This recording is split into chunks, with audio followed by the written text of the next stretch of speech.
Hey. Okay, so this was another request, guys. This was another request. I will say this: if you put your request, I'm gonna get to it. I'm gonna try to get to it. Remind me, and I get around to things. You get what I'm saying? But this is Mars and Jupiter.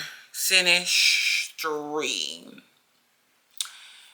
After this, I'm gonna do Jupiter and Moon. Mars and Jupiter, though. Mars and Jupiter synastry, and I'm talking conjunct Jupiter, is a really good synastry to have.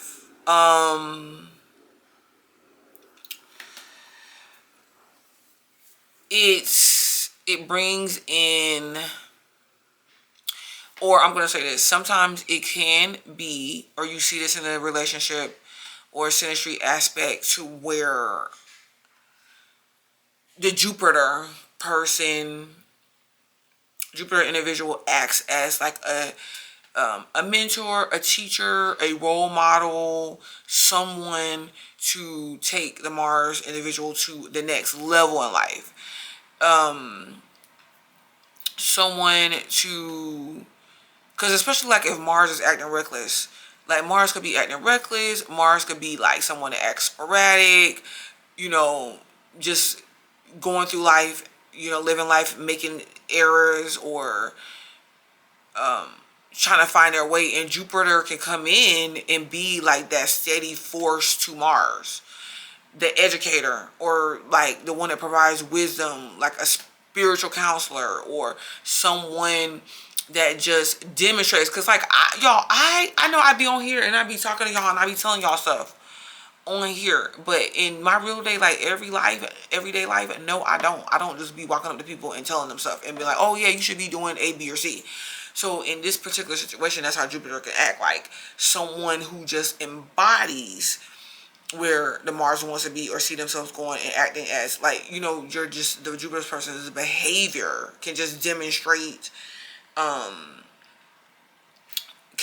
speak for them, you know.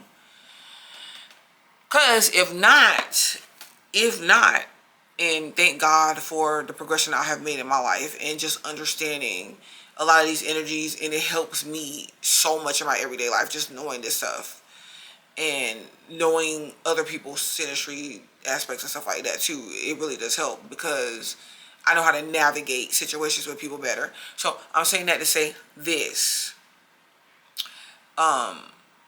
Mars could also look at Jupiter as being like preachy, or someone that is raining on their parade sometimes, or like everything has to be like this learning lesson, or, and I will say this too, they can even sometimes feel intimidated by Jupiter, like they don't have the status, or they don't have the je ne sais quoi. Okay, because like imagine them going to like a 5-star restaurant or something like that, and then they got like all the utensils, like the fork salad, the main dish, or the fork, the salad fork, the main dish fork, the dessert fork, and Jupiter is like just going on about his business, being like, okay, I'm eating my salad with my salad fork, and Mars is just like, okay, I don't even know what fork to pick up. So that as an example, but it could feel like Mars has this elite position. No, Jupiter has this elite position to Mars. And in the synastry aspect, it just depends. It just depends, because this could be a situation that works if Mars is like in the position to want to go to the next level in their life, right? Without it being, and it could work either way because it's a good aspect, but I feel like Jupiter has to make sure, the Jupiter individual has to make sure that they're not really being preachy with Mars, or like being, and I don't think that this is a problem. This is not going to be because even if Jupiter is looking at Mars as like someone that they can tutor or train or mentor, usually Sagittarian energy is not controlling. Okay. Well, to an extent. I'm just saying. It's usually not. So that would not necessarily be an issue. I kind of feel like what Jupiter has to keep in mind, the Jupiter individual has to keep in mind, is that the Mars individual can teach them things too. There's things that they can learn off of the Mars individual. So go in kind of with an open mind. The Mars individual could possibly be someone that shows Jupiter new experiences, because they're pursuing life, living in the moment. And the thing about it is, what is really nice about this is these two can join in that together. Like really being in the moment, traveling could be something for these individuals, culture, like different cultures, or even one of them being cultured. And it could definitely be the Jupiter person that's cultured. You know what I'm saying?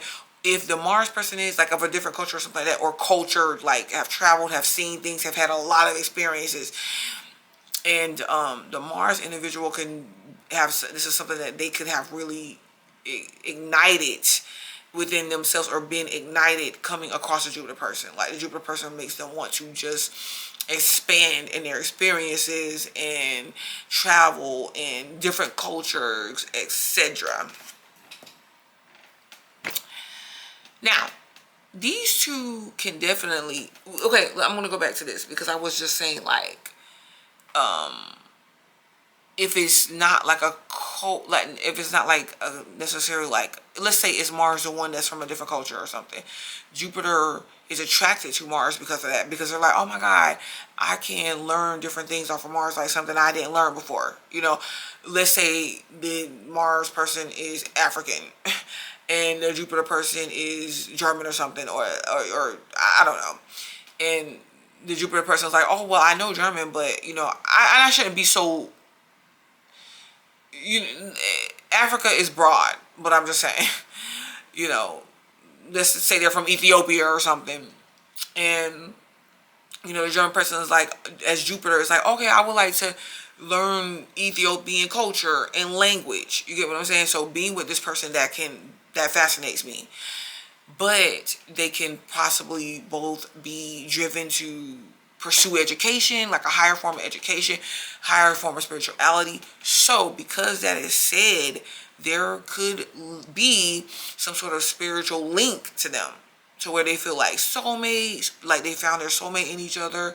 Remember, soulmates is hey, it depends on the person experiencing it, because for some people it could be more of a lesson, than actual, okay, we're supposed to be together forever. So keep that in mind. But it doesn't take away from the fact that that feel is there. This could definitely be a very passionate couple.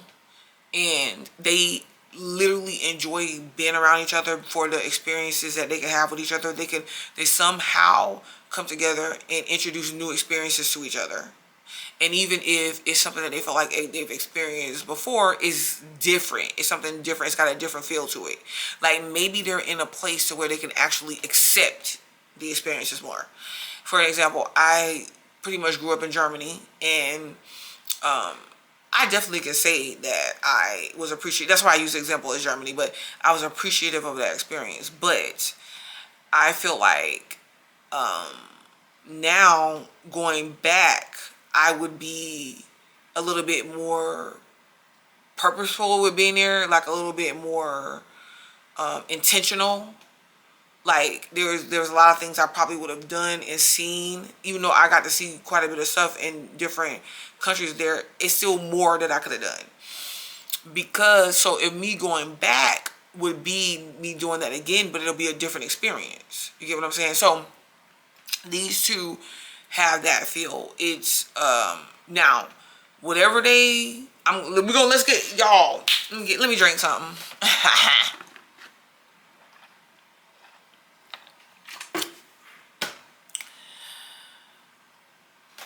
Now, this is definitely spicy. We about to talk about why, and depending on what sign. Because if this is in Scorpio, it can be deeply spicy, sexual even, obsessive even, provocative, to the next degree. We're going to go, listen. Y'all don't gotta worry about that because we gonna go here. So these two together can overspend, like spend money, traveling, getting things, acquiring things, having fun, enjoying themselves. This is a fun synastry aspect. So they can have lots of fun and maybe even too much fun and think about the ramifications of that later. So, and they get involved pretty quickly. They can get sexually involved pretty quickly. Yeah. And that's what part of, like I said, having fun and thinking about the ramifications later. So it could be, even if they don't intend to, it could be something where they're like, okay, well, why not have this experience pretty early on, and it could be something that they both enjoy and continue to do. But this is the thing, because it's Mars and Jupiter, this could be whatever they're involved in, they do it to in excess, or they do it a lot. So they definitely could be, having sexual encounters a lot. Unless there's something in this chart that's blocking it, due to specific reasons where each individual person is like, I better not get involved with this. If not, it could be a lot. Okay? That don't mean that you have to spend your time being sexual. You can spend your time reading stuff, learning stuff, listening to stuff, hearing stuff, experiencing stuff. We already said that. We get into the nitty gritty. Okay?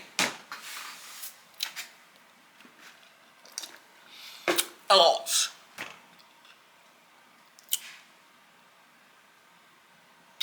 And the Mars, this is the thing.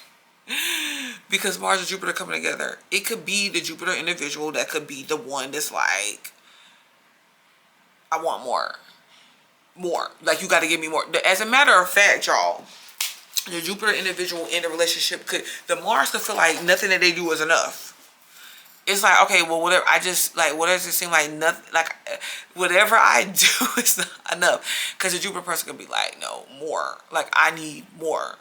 Like, you need to show me more. You need to, and this is what makes the relationship to Mars feel intimidating, or feel like they can't fulfill it, but they want to. If they could, they would, Or Mars could be feeling insecure and be like, man, it doesn't matter what I do. It's not going to be enough for Jupiter. It's not going to match. Because it's freaking Jupiter. Like, it's Jupiter, the god. Let's think about that for a second. Is Jupiter the lucky one? The person that gets what they want. So Mars could see the Jupiter person as getting what they want. And that's what they want for themselves. It's like, dang, Jupiter gets what, like, how do they just get what they want like that? And even if the Jupiter person isn't, the Mars person is seeing it like that because of the position that the Jupiter person is in. You get what I'm saying? Yo, this is really good to have if the Mars is a man, is a masculine. Hey, did you hear, y'all heard what I said? It was really good. I mean, okay, so let's go here.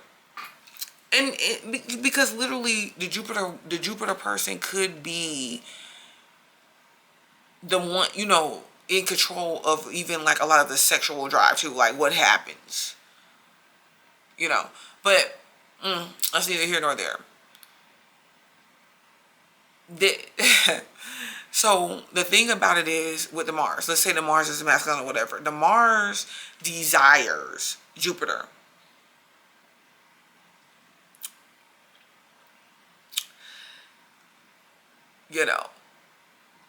Jupiter could, even in this situation, as the feminine, can be taller than the masculine, or has more position or something that they're holding in the masculine. Now that could be intimidating, but the masculine desires Jupiter. The masculine Mars desires Jupiter. They could even want what Jupiter has, like they want Jupiter, So what ends up happening is Jupiter, I'm going to tell you how to turn Mars on. Even if you're married, it don't matter. We're going to do vice versa here. But I'm saying this because I do have a lot of women that watch my channel, and like I'm all for people empowerment, but I'm definitely for women empowerment too, because a lot of times women are looking at these situations with men emotionally, and they go after them, and they don't understand how to embody just being a woman.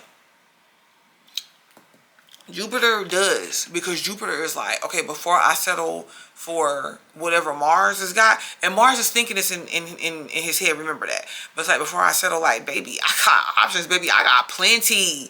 There's more out there for me. You see, putting Mars in this forever chasing position. And Jupiter giving in to Mars when they want. If you look at it, that is the typical dynamic for a lot of the, if you want a relationship with a man where like he's wanting to provide for, like provide and more, and he wants to do things for you, and he wants to see you be successful and or whatever, and be okay with it, you know,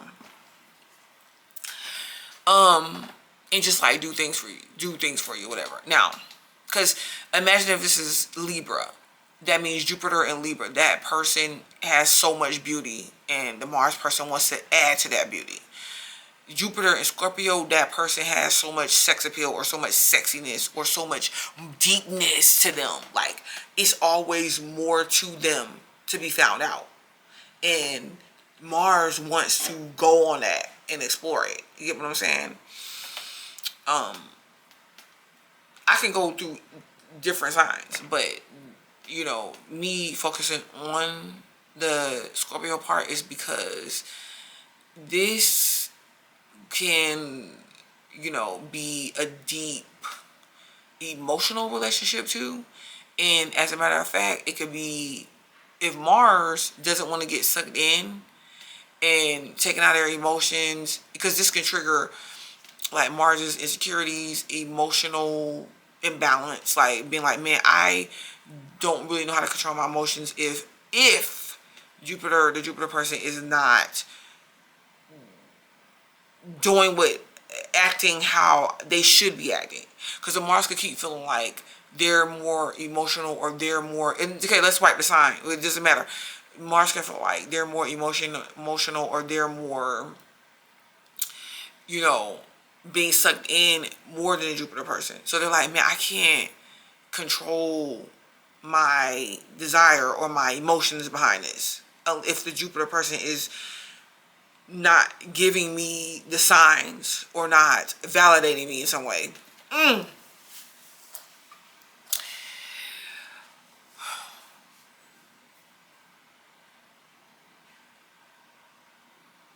I will say this, Jupiter definitely wants Mars. There's no doubt about it. They enjoy like Mars's, the way that Mars pursues things, the way that Mars gives to them, touches them, does them, okay? And it's very passionate. Like, it's people notice it, like once they come together. And this is the thing. Y'all, I keep talking about when these aspects get triggered. Like, they'll be there, the aspects will be there, but something triggers it. Usually, some sort of touch, intimate, as something intimate or something personal triggers these aspects and these synastry aspects. And when it does, you could be like, man, I didn't even notice that I had this attraction for this person, and then all of a sudden I do, and now I'm hooked on this person. It's that type of thing. But like, these two together, you know, is, you know, it's good. It could be it could be good for the both of them, you know, when they're wanting to take themselves higher and take themselves to another level in life. Like, they will actually complete goals. This another thing that I like about this too, because it's Mars and Jupiter, they can kind of do their own thing and have their own professions and their own success, and that they're doing separately, but they can bring it together and provide more for themselves. Because remember, Jupiter is here, and they won't mind that the other person or their partner is actually getting these successes and gaining, status and just growing, and this relationship grows over time. But other people, like, people notice them too. People notice them. I wouldn't necessarily, would you say a power couple? It's not. Now, if it's Scorpio there, possibly so. Because these two could be very ambitious together. Or they look ambitious individually, and then together it's like, wow. But, I don't know, is it a power couple? I feel like these two are very distinguished. Very distinguished. There could possibly be a level of freedom that they both need or want, or they think. Because initially they're going to think like, okay, is the other one trying to control me? Or is the other one trying to tell me what to do or whatever? And then when they see that that's not an issue, them not placing like heavy commitment restrictions or whatever, and like that being the first thing that they go after, or they're forcing each other to do, and they're letting things kind of unfold, it brings them together anyways. So this is a good aspect to have. So this has been Jupiter conjunct Mars synastry. All right. Thank you for watching. Like and subscribe, because I'll be back.